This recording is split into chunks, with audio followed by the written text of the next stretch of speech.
در این توطئه افغانستان را زیبا را در گرو طالبان قرار دادند. سفیر حکومت پیشین افغانستان در تاجیکستان در یک نشست خبری در دوشنبه 15 август را روز سیاهی در تاریخ معاصر افغانستان عنوان کرد.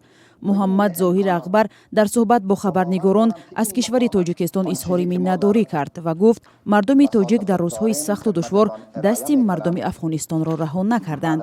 سفیر در سقوط دولت اسلامی افغانستان اشرف غنی پرزیدنت فراری افغانستان را مقصر دانست.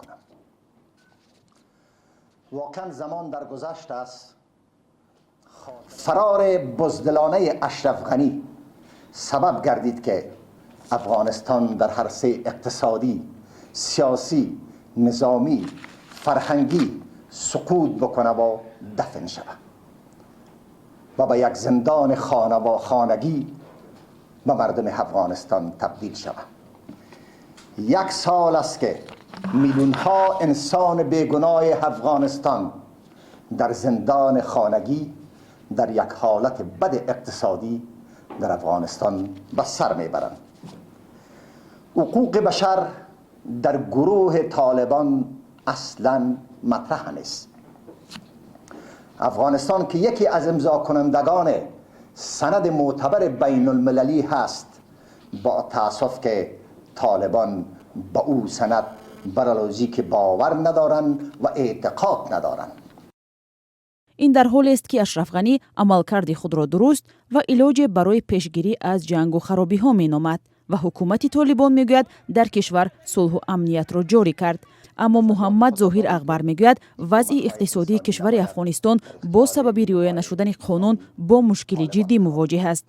او از محدودیت ها در کار و تحصیل زنان در این کشور اظهار نگرانی کرد و گفت زنان که نصف از اهالی افغانستان را تشکیل میدهند حالا در زندان خانگی هستند.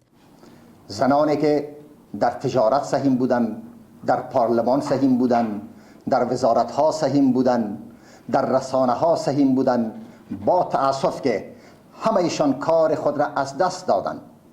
کمک های ملل متحد به خاطر تقویت زنان که بالاتر از 1 میلیارد دلار صورت می گرفت با هی قوانین سختگیرانه طالبان، با تأسف که یک صدمه بر پیکر مردم افغانستان بوده. طالبان بعد رسیدن به قدرت حکومت خود را اعلان و کار زنان و تحصیل دخترانی از صنف 6 بالا را منع کردند. افغانستانیان مقیم تاجیکستان طالبان را برای منع تحصیل دختران تنقید و محکوم می‌کنند. زینبی هما یکی از زنهای فعال افغانستان گفت مخالف درسخوانی زنان و جوانان به مکتب‌های طالبانی است و نمی‌خواهد نسل آینده افراطی شوند. او همچنین از زنانی که در داخل افغانستان هستند قهرمان نام برد. و بر خواهرای ما می‌خوایم بگویم که جان خود در خطر نندازند، متوجه حفظ و سلامتی خود باشند، چون طالبان به ثبوت رساندن که یک گروه جنایتکار هستند. ما امیال خواهران را داریم که در زندانهای افغانستان شکنجه میشن، تحت تجاوز طالبان قرار گرفتن و تعقیب میشن، تلفن هایشان از پیششان گرفته میشه، در سرک ها تحقیر میشن، به احترامی و به حرمتی علیه از اونا قرار میگیرن. ما دوست نداریم که یک تار موی خواهرای خود ببینیم که خدای نخواسته در معرض خطر قرار بگیره و حتی اینا روبرو شوند با یک گروه متحجری که متاسفانه هیچ بوی از انسانیت نمیبره. بر اساس قانون‌های حکومت طالبان همچنین زنان باید چهره خود را کاملا پوشانند و به همراهی مرد حق به خیابان برآمدن ندارند. حکومت طالبان را تاکنون هیچ کشور دنیا به رسمیت نشناخته است. شرط جامعه جهانی از طالبان این است که حکومت فراگیر تشکیل کنند و به زنان و دختران اجازه کار و تحصیل بدهند. اما سران جنبش طالبان میگویند آنها در مسیر درست حرکت دارند، ولی فشار بین المللی و اعتراف نشدنشان همچون حکومت افغانستان برای کشورشان مشکلات پیش آورده است.